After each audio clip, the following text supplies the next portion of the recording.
আপনাকে কেউ যদি ছোট করছে কিংবা আপনার নামে কেউ যদি বদনাম করছে, তাহলে তাকে করতে দিন।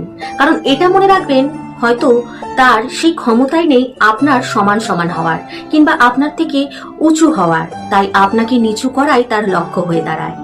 আর এইটা মনে রাখবেন, সে আপনাকে যখন বদনাম করছে কিংবা নিচু দেখাচ্ছে, তার মনের মধ্যে একটা আনন্দ তৈরি হচ্ছে, আর সেই আনন্দ এই ব্রহ্মাণ্ড দেখছে।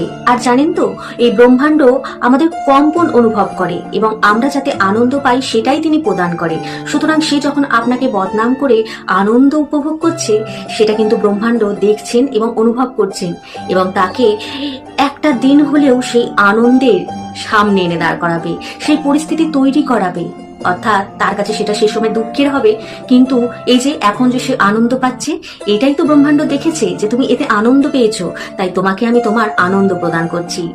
মূর্খ মানুষরা কখনো বুঝবে না। আর আরেকটা দিক আছে, যখন আপনার বদনাম কেউ করছে, সে আপনার পাপ নষ্ট করছে, তার উপর রাগ না করে দয়া করুন যে ইস, তুই আমার পাপটা নিচ্ছিস, কিংবা তাকে ধন্যবাদ জানান, তোকে অনেক ধন্যবাদ কিংবা তোমাকে অনেক ধন্যবাদ, তুমি আমার পাপটা গ্রহণ করছো।